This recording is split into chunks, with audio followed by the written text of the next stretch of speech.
Good morning, everyone. How are you guys doing today? Peyer Daniel here, and today I am here with Ed Adams, and we're going to get into a podcast today. Let's get started.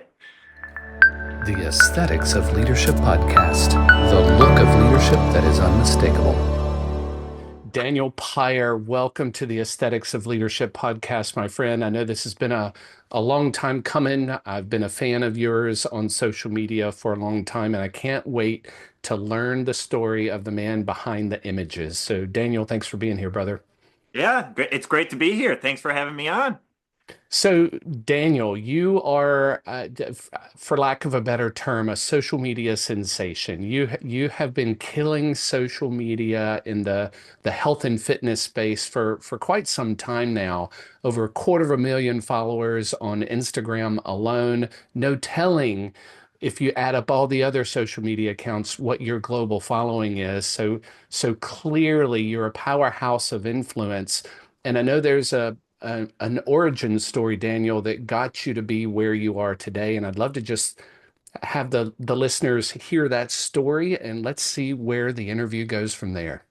Awesome. So to kind of start it all out, let's go back to like 2013. So that's when I started posting content on social media, actually Instagram in particular, back when there was no algorithm and everything like that. And so it just kind of started from me posting and getting more traction. It was all shirtless selfies to start off, and I started getting into the gym a lot more, and it just exploded from there with modeling gigs and then getting flown out to other places for shoots, and it it just turned into this big roller coaster where I was just going and going and going and going and going, and it was a blast. I was having the time of my life. I was in college when I first started and never really traveled before.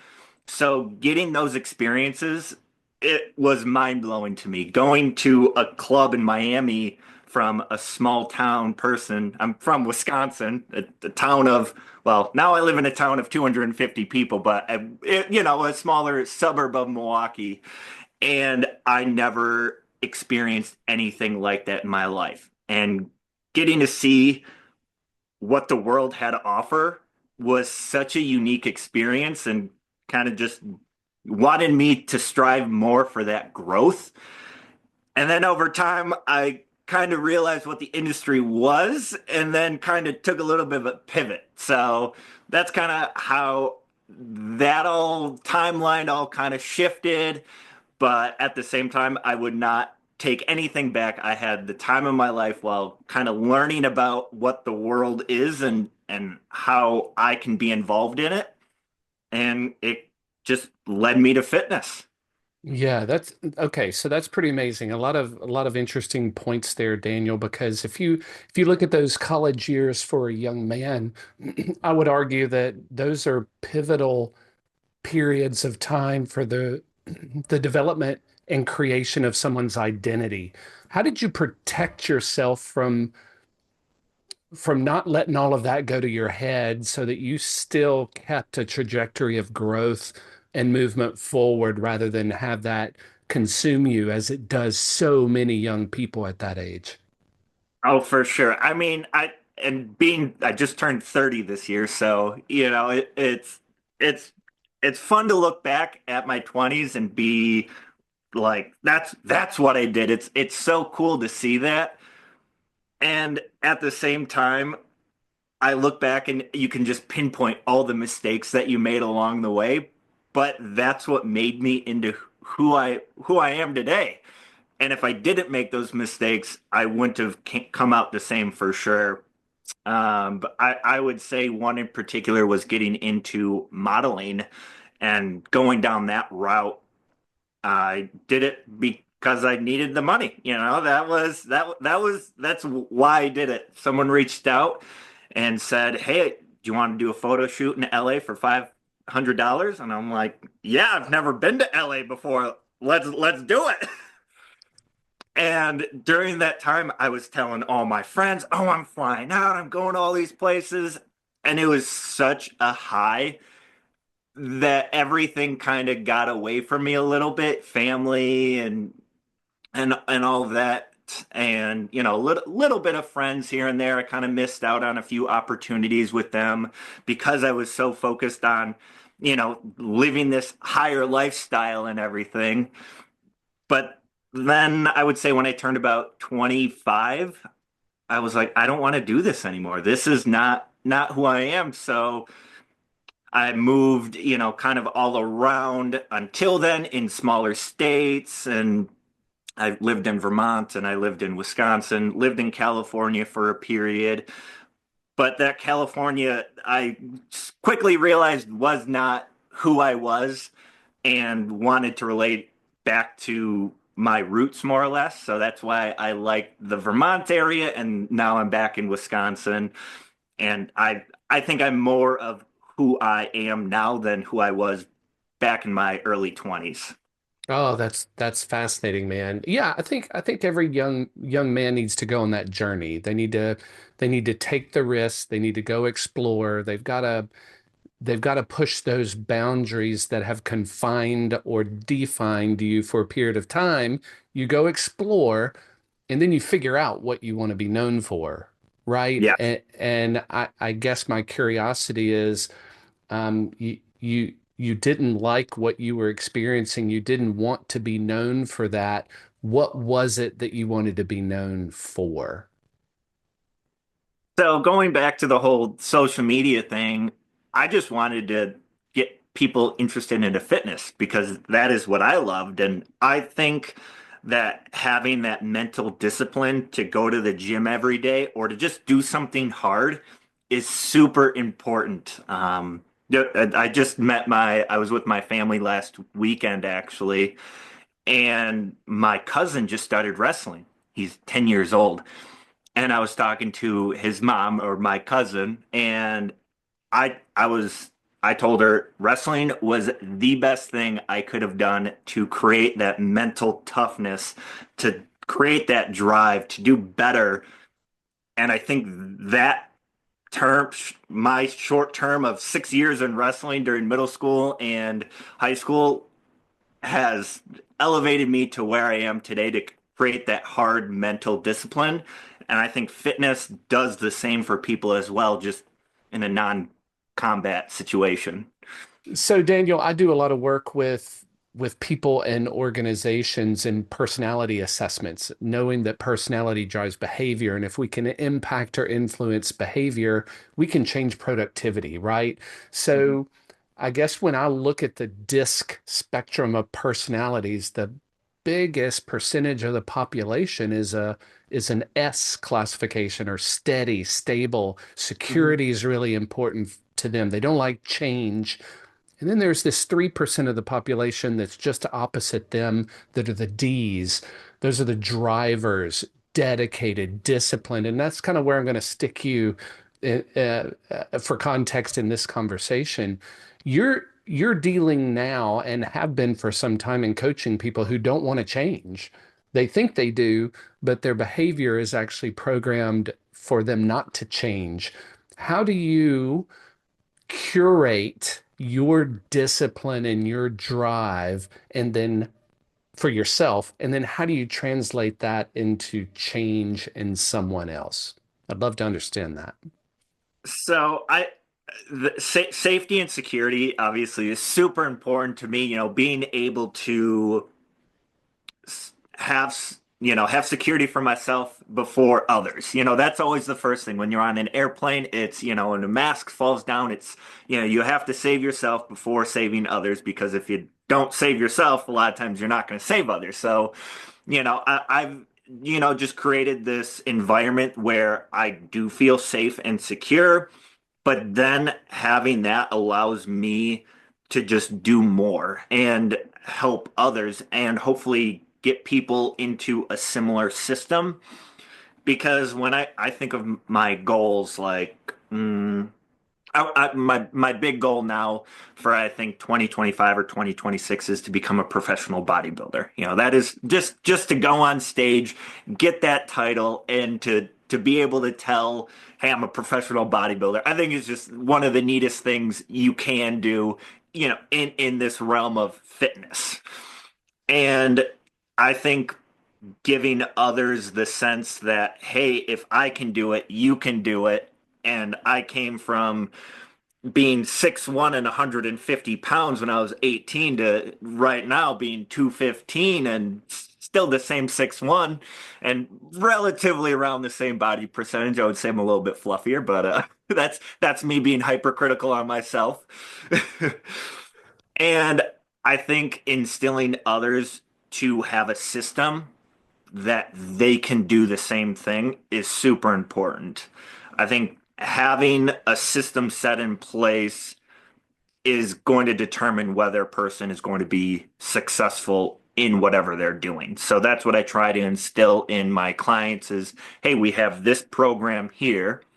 I always like to do not back to back weeks, but like an A B pattern with my training programs to show the clients that they're getting stronger and they can see themselves with the numbers. I think that's awesome that a person can literally define their success by going through the program and seeing those numbers going up, even if it's not the weight loss they want to see, because there are always external factors. But at the same time, if you're on my program, you will see those weights increase over time as long as you're getting nutrients that you need, even if it may be a little bit more, than what you want, because some habits are a lot more difficult to break than others. But seeing that little bit of progress somewhere is super important in not having a person feel like they failed. Hmm. So, Daniel, we're what, over 30 days past New Year's resolutions. I know people are struggling right now and keeping the promise that they made to themselves. From your perspective as an elite fitness and health and nutrition coach, what are the common patterns that you see are people's stumbling blocks in maintaining the development of a habit? Right off the bat, doing too many things at once. I think that is the number one fault for failure is I'm going to quit smoking, I'm going to stop drinking coffee, I'm going to start going to the gym, and this all happens on January 1st. You can't just split everything up into one day. If you take 3 weeks to accomplish something and then move on to the next goal, you're going to feel a lot more fulfilled and you're going to have a lot more accountability for yourself because it's just one goal instead of having to do so many things. I mean, relating it to my life is posting content. If I create four different types of content one day and then I don't the next 3 days, well, I still have four types of content from that one day. So that's kind of how I just manage everything is I don't take you know, time out of my day every single day to set up the cameras, set up the lights. It's okay, let's get everything filmed today, then we can post it on a regular basis. So that's a system setting me up for success rather than wasting an hour every day setting everything up just to do it again the next day. Yeah, okay, so I've heard you say several things. I've heard you talk about systems. I've heard Mhm. you talk about smaller goals in order to have some smaller wins. And I think earlier you mentioned a third component that I think is really important was vision. I mean, you mentioned, and I don't mean to make light of this, the vision of being a bodybuilder on a stage is not a small vision. That's pretty grandiose. That's pretty large. Few people do that. Yes. Do you think there is some dysfunction in how people set the vision that they're striving for? Is it not big and hairy and audacious enough? Is it that they don't believe in it enough? Is it that they can't feel the vision? What is it about the vision that goes beyond the simple words that makes something stick? I always, hmm, I always like to relate it to something emotional because that, with a lot of people, is going to be the biggest driver.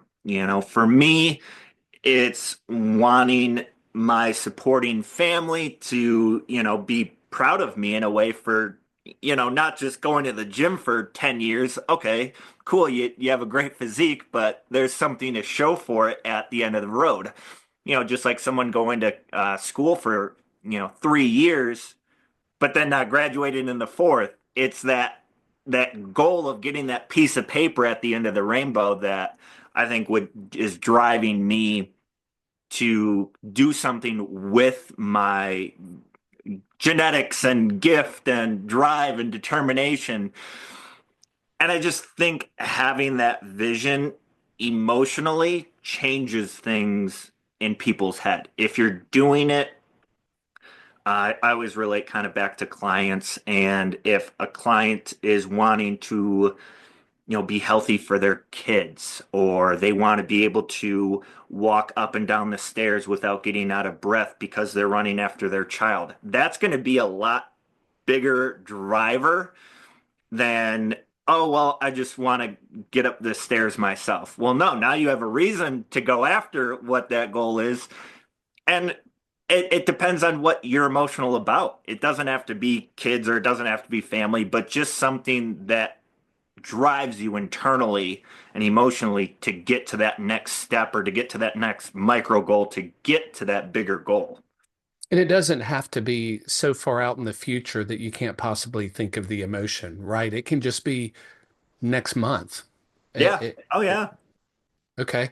So you mentioned something else, Daniel, and that's either the fourth or fifth pillar that you've dropped on us was you did a quick accounting of yourself.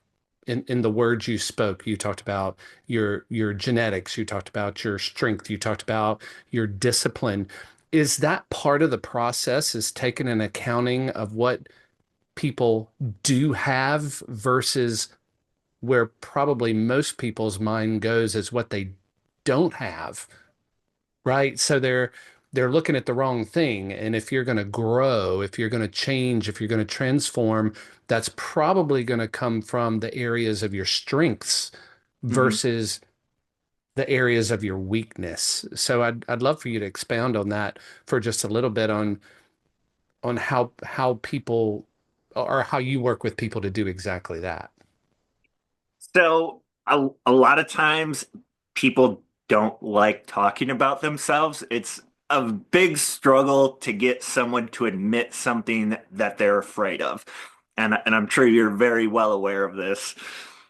So, coaching people is almost like a therapy because it takes time to get to that person to feel comfortable with you and talk about what they actually need help with.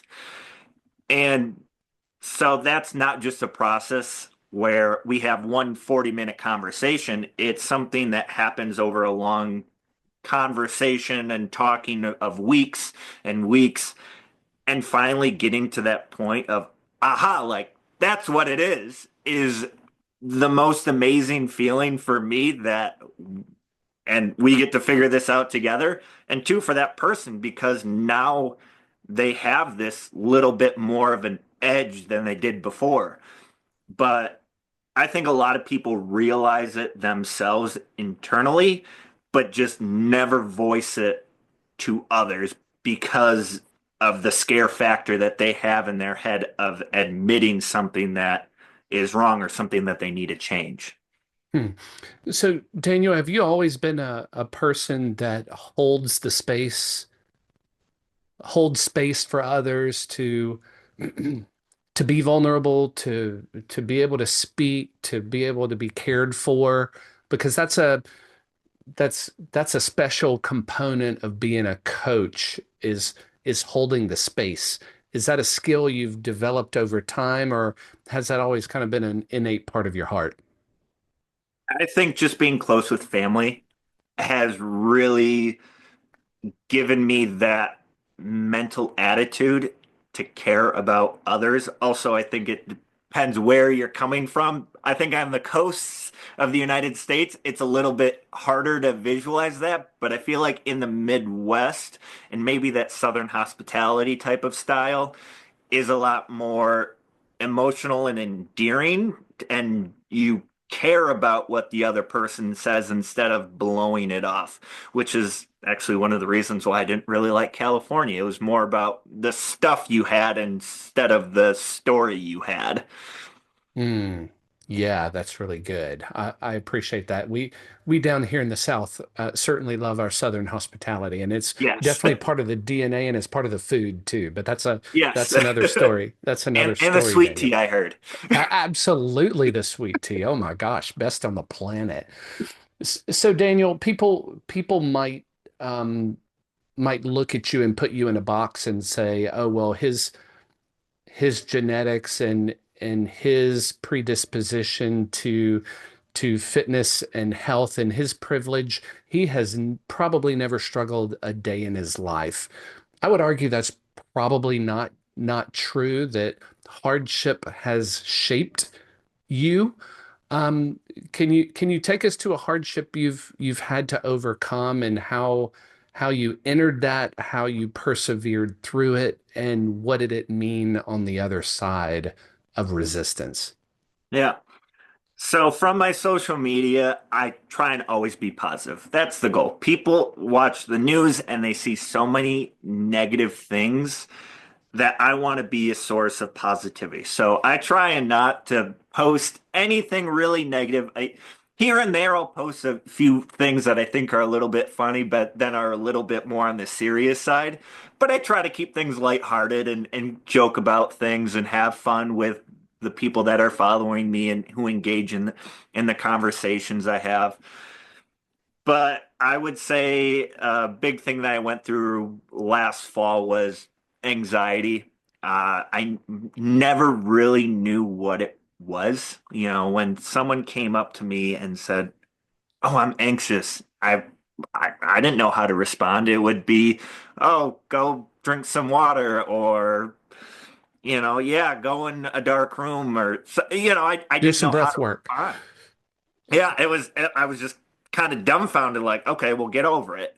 And after going through that anxiety, I would say I was bedridden for at least a few days, washcloth on my head, worrying about the world and everything going on, and the stress was just melting down on me.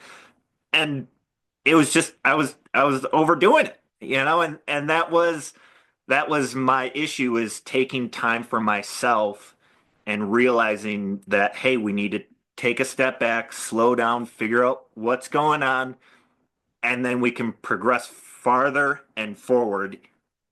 And that's kind of what I did, and I've been happy and a lot better since I took that time for myself. And the huge benefit of that is now when people talk about anxiety with me, I I know. Like, it's not, "Oh, get a water bottle." It's, "Okay, well, what can I do to help? Like, do you need a wet cloth? Like, do you need to lay down on a couch? What can I do to help you?" Because I know this situation is not an easy one, and it's very difficult to get through, especially those people that don't reach out and get the help that they need. Wow. Wow. So now you are greater connected to people when you hear those trigger words Yes. that you've experienced before. And then I think aligned with that just natural communal aspect that you carry from your family, you hold the space for them quite differently now. That's really endearing, Oh, man. hugely different. I look at when someone says they have anxiety, I think about it in a whole different spectrum than what I did just a year ago. It has honestly changed my whole view on how that is all taken care of in, health and just society in general. Yeah, and I do see anxiety as a word used more often in young men in their 20s and 30s. I feel like it is a generational belief that you have to grind all the time, and Hmm. that 24/7 grind eventually leads to a lack of self-care in some aspect Hmm. that then creates a deficiency in the body, and the body's going to humble you and make Hmm. you stop. Yes. And I guess moving forward, Daniel, having experienced what you did, what does self-care look like for you as a 30-year-old man now? Self-care for me is definitely, I would say, reading and doing things for myself. So if it's, just doing yoga and just listening to the words that someone is saying, or maybe a guided meditation, and just taking that time for myself is super important because without, it's just it's so like emotional for me because it just is like it's just something you need to do that I never thought I would need to do for myself. I was always that, okay, let's do this, go, go, go, go, go. And like I said, until it happened to me, like I was like, oh, like just I blew it off, And now that, I'm a little bit older, I definitely just think that taking time for yourself and doing something that you enjoy is super important. And also relating back to family and having those that support you is super important. Being able to talk to someone about what's going on or figuring out a direction you want to go and having another person's input, I think is vital to getting into a better direction and something that's going to help you out in the long run. Hmm. Yeah, even some of the Stoic philosophers talk about stillness and how that has to be a key aspect of your existence is being still. And I Mhm. know that's really hard today, Daniel. I mean, you're in the social media space and get a lot of attention thrown on you, and you're Mhm. also paying attention, and sometimes it's hard to snip that and put it aside in order for you to be still. I bet you've gotten better at that over time, though, right?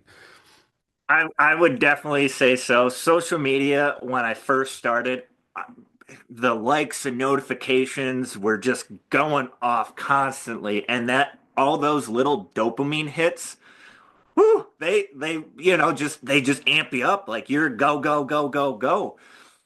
And one of the best things I could have done was turn off those notifications and then just whenever I want to go on, I can instead of seeing, oh, there's a notification. I need to click on it. I'm that type of person that I don't want any mail in notifications.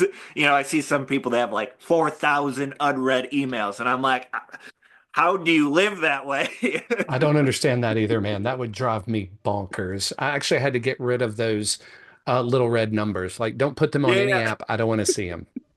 I can't handle that. But those little dopamine hits definitely, I think, escalated the situation to always wanting to do more because you always want more. And that drive definitely helped in the beginning. But then I think there's a level where it then hurts and it's not bettering yourself. And it just diminishes from the value that you're giving to people and the time that you're giving to people in your actual life that are right there in front of you instead of the people that, could be there, could not be there. If you send them a direct message, you don't know if they're going to respond back, but those people in your life, you know that they're going to get back to you. Yeah, Daniel, I really love how you've talked about your family throughout this whole conversation, and they are essentially your inner circle, right? Hmm. You lean on them, you seek them out, you receive from them, you're accepted by them. Um, do you think a lot of men in their 20s and 30s are missing an inner circle like that? That maybe there's a perception in this grind culture that you've just got to suck it up. You've got to put your big boy britches on. You've got to go figure it out yourself. Can't rely on anyone else. You're going to Gary Vaynerchuk your way all the way to the top. It just seems like inner circle matters. Yes. I think it matters a ton on who your inner circle is, but I think a lot of the inner circles today are so temporary depending on where your success is. And I think that was one of the reasons why I wanted to get out of LA when I was there, because that was always the dream. Go to LA, be successful, live this life of luxury. But when I got there, people cared more that I had a Louis Vuitton bag and they wanted to talk about the bag rather than who I was as a person. So I think having a good inner circle is fantastic, and you should definitely have one and have people to rely on and support you and what your goals are. But you need to be super careful on who those people are and how their values are going to mesh with yours. Oh, I like that word. And I like your words that you just spoke about the inner circle and how they are additive rather than subtractive Hmm. to your energy. Values is a strong word, and I've heard my mentor and coach John Maxwell talk about the difficulties we have in our countries and our communities and our schools and our businesses is that we've gotten away from having dialogue and back and forth conversation about what we can most likely connect on, and that's values, Hmm. something that we honor, that we hold near and dear, something that is one of the key legs of the stool that we sit on has to be values. Daniel, as you enter this third decade of life, standing on a lot of strength, a lot of grit, a lot of perseverance, a lot of dedication, what are the values that are going to carry you through the next decade of your life as you're now entering entrepreneurship on a whole nother level? I'm curious what values you're standing on. Uh, that's a good one. I always think always expand your knowledge on things. I think that's number one. I don't know if you consider that a value per se, but Absolutely. always expanding on what you know is super important, and creating those micro habits to continue on that successful route is something that's super important. And success for everybody is defined differently. So it doesn't matter what you define as success, just as long as you're taking little steps towards those. And I think value in knowledge is something that you can always value as something that will guide you through your whole life. So picking up reading is one that I just started, in my 30s. I never was, I was always like a podcast listener, obviously, but now we're getting back to the older times of, okay, I'm, not in a car ride. I have time. Let's sit down instead of going on my phone. Let's take 30 minutes and read a book. I mean, I love podcasts, obviously, while driving, so they're great. But in situations where you can't, it's definitely expanding the knowledge that you have. There's a super good value that I am continuing in my 30s, and I would say another value is creating discipline for yourself. Creating this discipline that you're going to do something no matter if it's a big thing or a little thing, you just need to do it. Going to the gym example. It's not that difficult to drive to the gym, but it's very difficult to go work out every single day. And just having that ingrained in your mind to, hey, I need to do this, and that's it, is the simple process of it all. Relating kind of back to one of my clients, as I like to do, it's it was very difficult for this client to go to the gym in the beginning, and now they're at a process where they don't mind it, but they're still not super excited. But that is a big win in itself. Having that little bit of a mind change from, oh, I don't want to go, to, all right, well, I have to go. All right, well, that is in the line to success right there. And that's what I like to do in my programs, is create this lifestyle change instead of this, simple temporary thing that you're going to do for a few months and then right after you're going to quit. I mean, if you look at The Biggest Loser, my mom loved that show, so I always watched it as a kid. But I just looked up the study. I think it was 83% of the people gained back 60 to 70% of the weight after months of losing hundreds of pounds. They went back to their old lifestyle because they didn't have the discipline in a lifestyle change. They just changed a temporary time and then went back to their old lifestyle, which doesn't create that discipline. I think that is a very important value.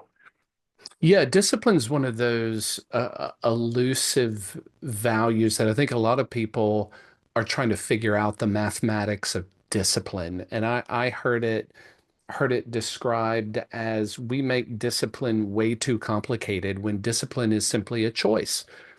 In Yes. every moment, every second of every day, you have a choice. It is either to do or to do not, and both of them are Mhm. choices, and you get to choose. And if you choose not to be disciplined, well, it's just a matter of redirecting your choice next time. Learn from the last time that that wasn't the right answer for you in the moment. Make a different choice, and there's only one other choice. Yes, So exactly. it's we don't have to overcomplicate it. And who did I hear say that?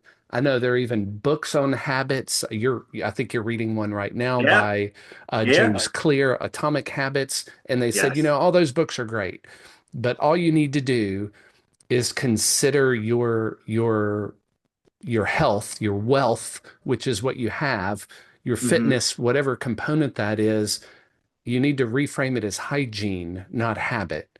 So Hmm. most of us probably get up and at some point take a bath. We probably all brush our teeth. We probably all comb our hair, and we should then all go exercise in some Yeah. shape, form, or fashion. It's just part of your existence as a human. It's not something extra, it's part of. Yes. Is there any reframing like that that you use with clients? I I would say that creating that emotional response is something that you can use off in the beginning. To motivate someone to continue to go to the gym is, I always like to say, an emotional response. Okay, why is this client coming to me in the first place? What is going on that right now they decided to change? Because a person just doesn't come up to you and say, hey, like, do you do personal training? A lot of times a person has pushed themselves beyond this point of no return in their own mind to say, hey, I need help. And that's a huge step in itself. But then we need to drive on that emotional point and then figure out what the real kind of cause is and what's going on. So it's going to be different person to person, but the big key is to find out why we created those bad habits in the first place and then figure out how we can change those habits into positive outcomes. Oh, that is really good. So what I hear you saying is it's almost like we've got to decide on your mantra. And mantras Yes, are always positive and they pull you forward. And Daniel, I've seen you put your arm out several times. You have one actually tattooed on your body. I'm curious I that do. origin story as well, but I'd also like to understand how and if mantras help you as a coach cue people into the better decision every day rather than the other one. Living life. I think I got it when I was in Palm Springs, California. It was kind of something I always asked people. My question, instead of "Oh, how's it going?" was "How's life?" Like that was always my question to people growing up, I would say starting around middle school because I thought "How's it going?" was so generic that I wanted to kind of change things up and say "How's life?" And from there, it just kind of changed my mindset to, well, what are you doing? Living life. That was a response. What are you doing? Living life. And to have that I think, ingrained in my head to just, well, what are you doing? Oh, living life. All right, on to the next step, on to the next step, on to the next step, and continuing that trajectory is something I just wanted to show myself and show others is, well, what are you doing? Living life. Yeah, I'm on this podcast. I'm not, life's great, you know? And I just think it's such a cool thing. And it's the only tattoo I have. And I just think it's such a valuable motivational tool for me and for others to just live their life and to have fun with it and hopefully have the best outcomes happen. And to do that, you have to set up, I'm going to go back to these systems to get you there. And it doesn't matter if it's in your health or in your business or in your personal life.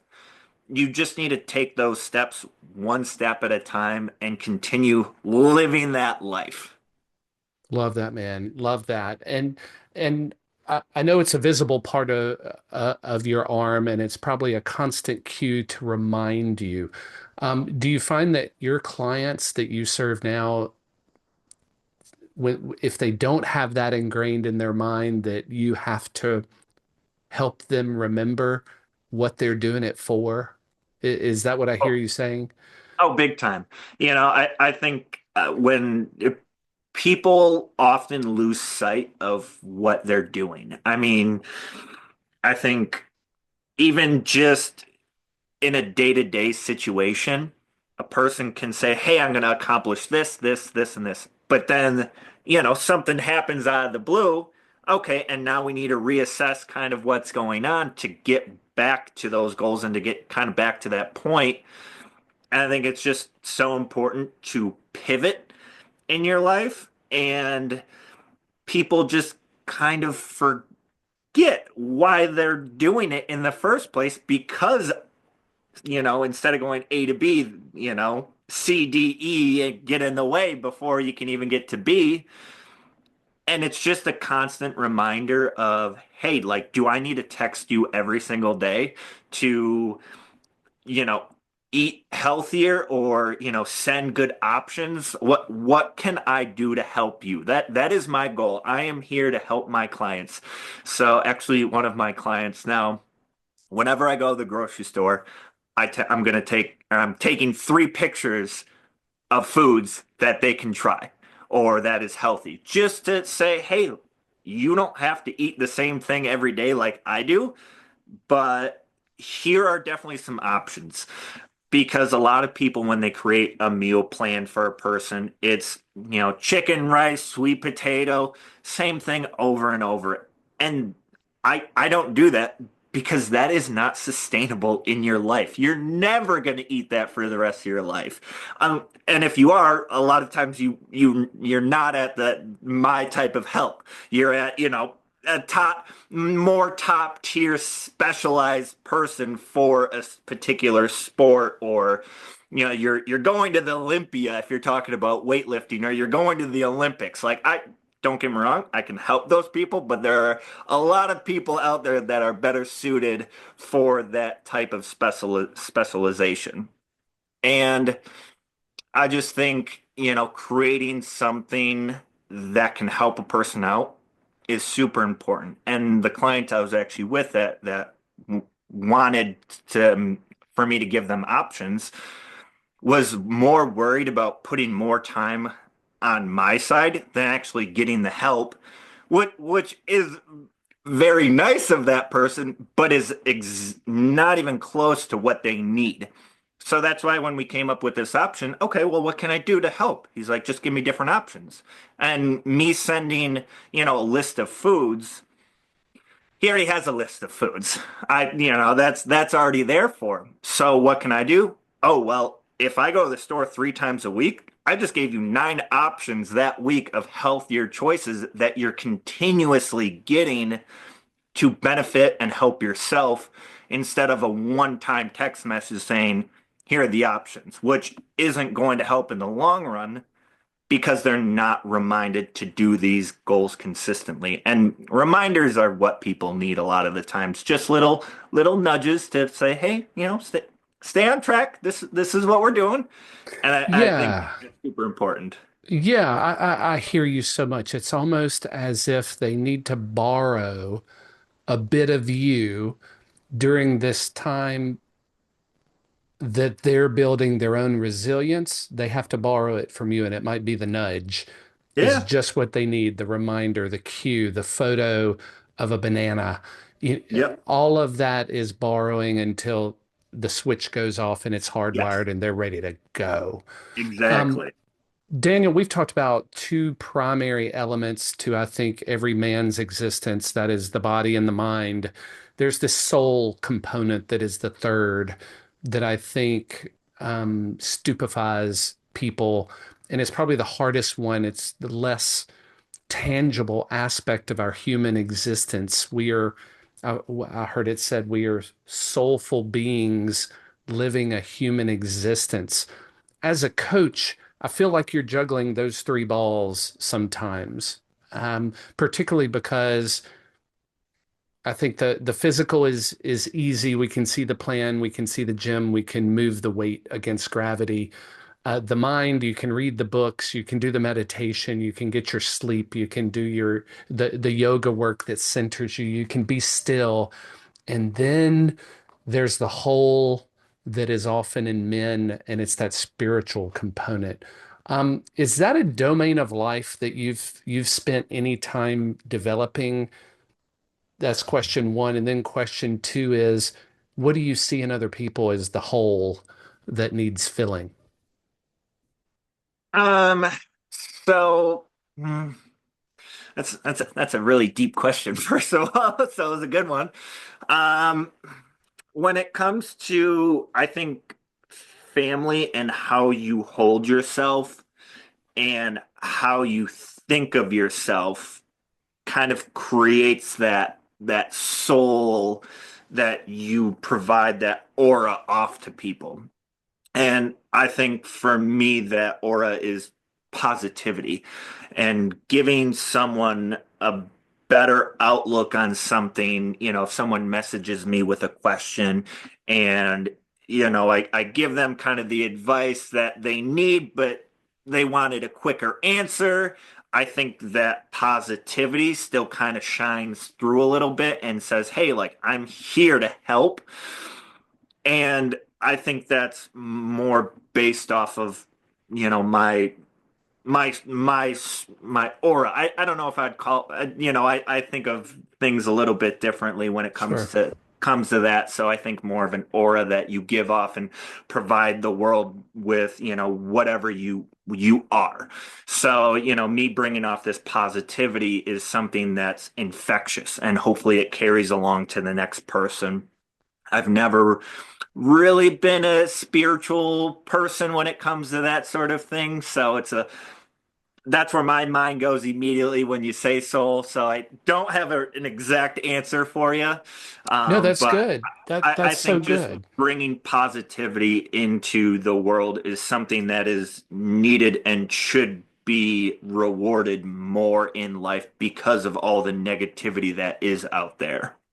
Yeah, I see spirituality, Daniel, as a light that you shine. So I think you gave the perfect analogy there.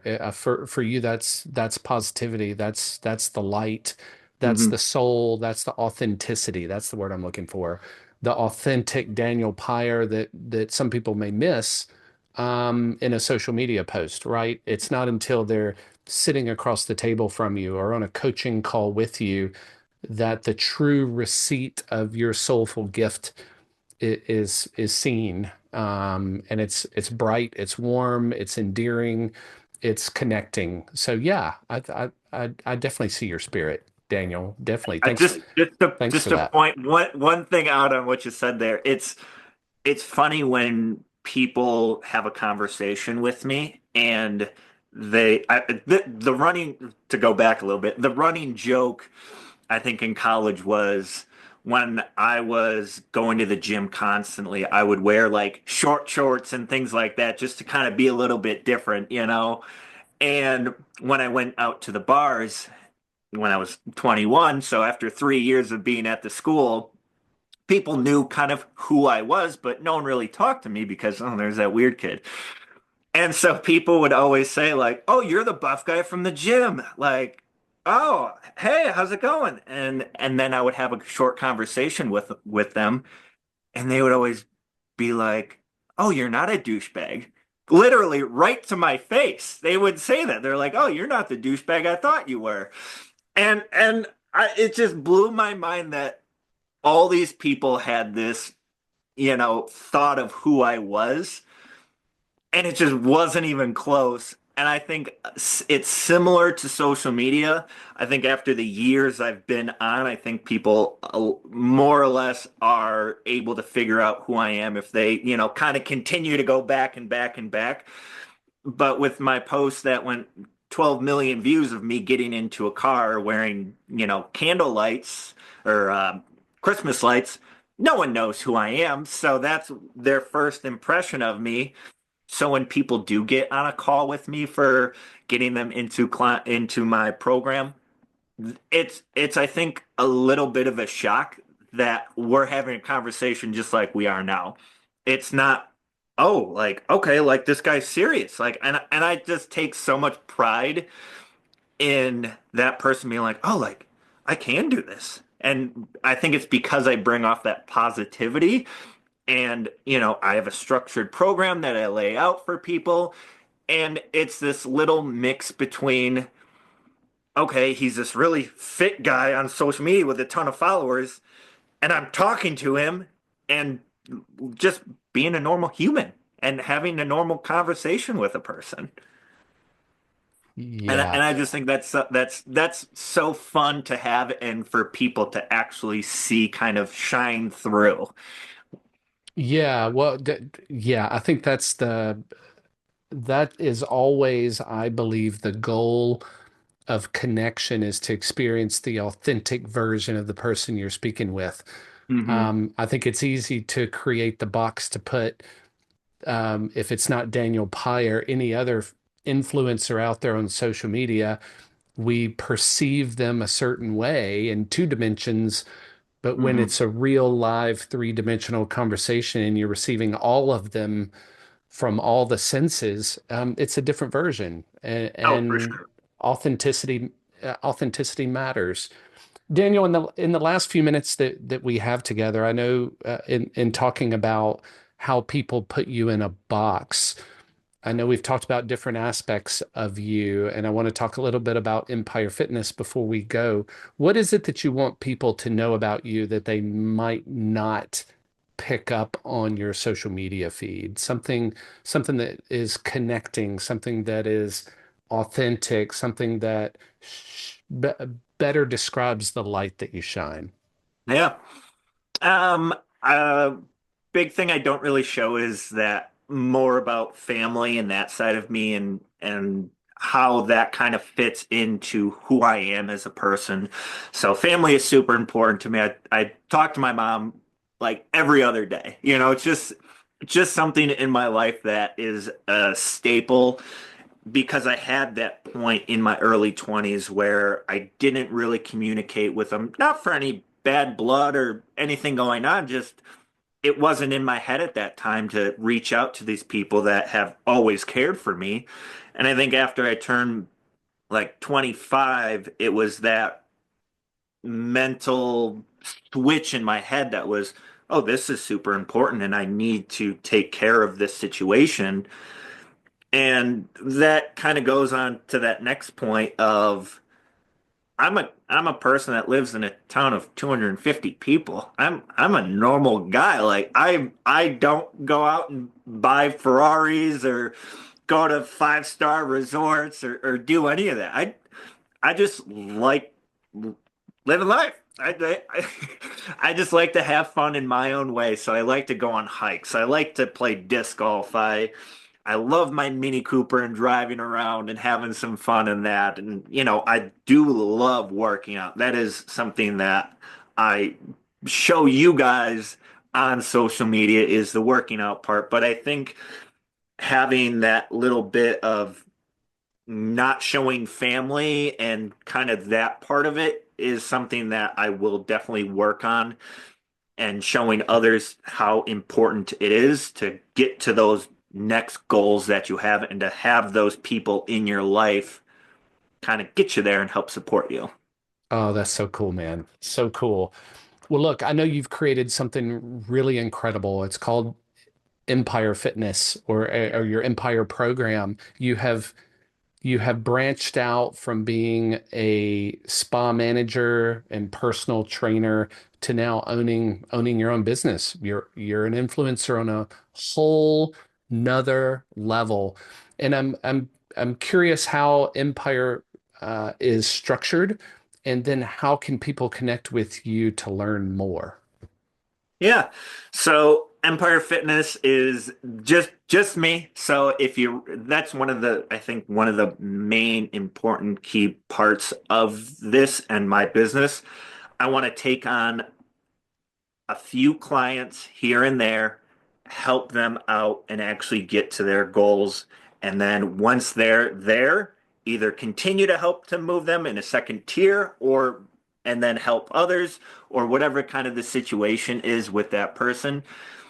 But my whole goal isn't to become the richest person. I just want to be able to help others. And I think that's what separates me from all of these other different fitness programs and things. When you contact another bigger influencer and say, "Hey, I want to do your training program," it's not them on the sales call doing the call, it's somebody else. And you're like, okay, well, this isn't what I signed up for. I wanted to talk to the person that has, 500,000 followers. Like that's who I want to work with.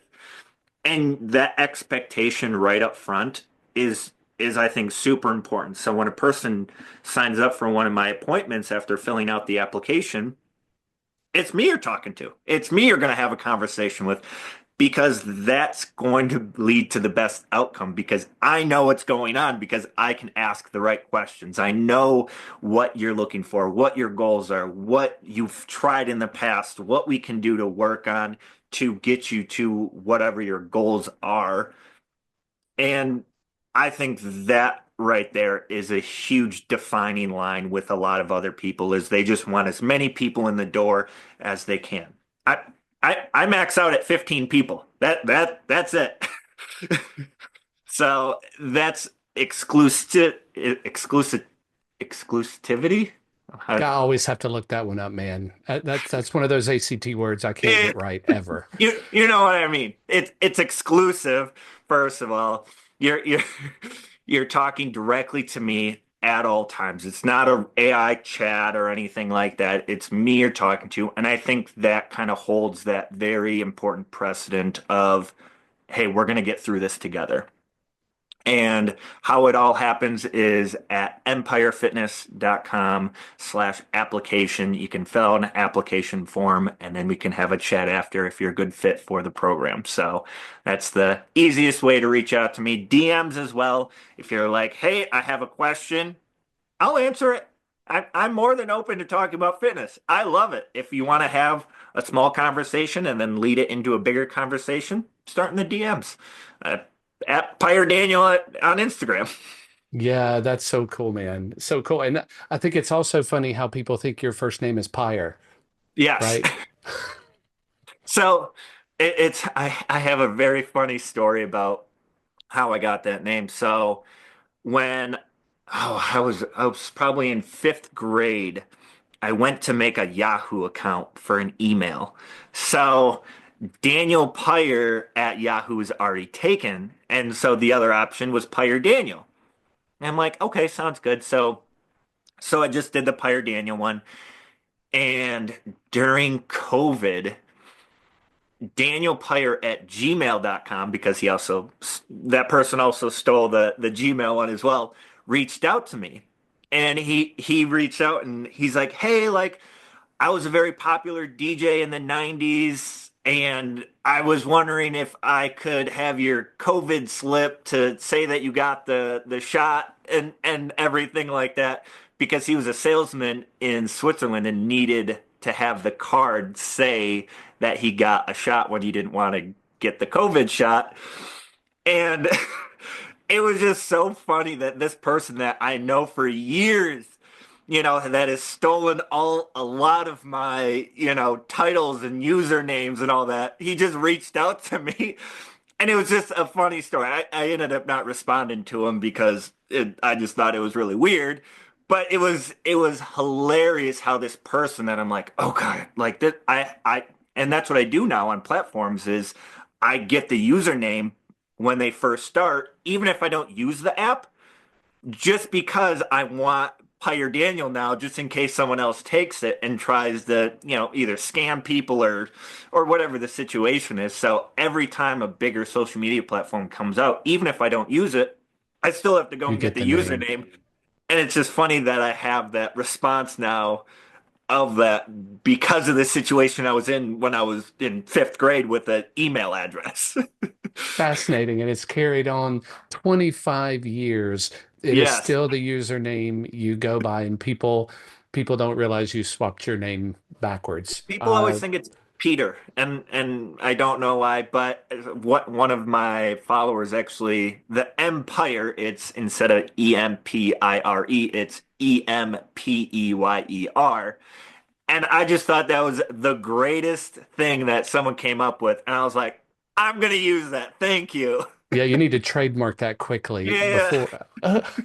No, but I thought it was an excellent, excellent play on words, and I love puns and all that, that kind of funny sort of humor, and I just thought it fit perfectly, and I'm like, oh, that is great. I'm going to use that. It matches your brand perfectly. Yes. So Daniel, I know you've got big things coming in 2025 and 2026. If people want to follow your journey, what's the best way for them to do that and to reach out? Yeah, so biggest thing is just on Instagram. You can send me a direct message or leave a comment in one of the videos.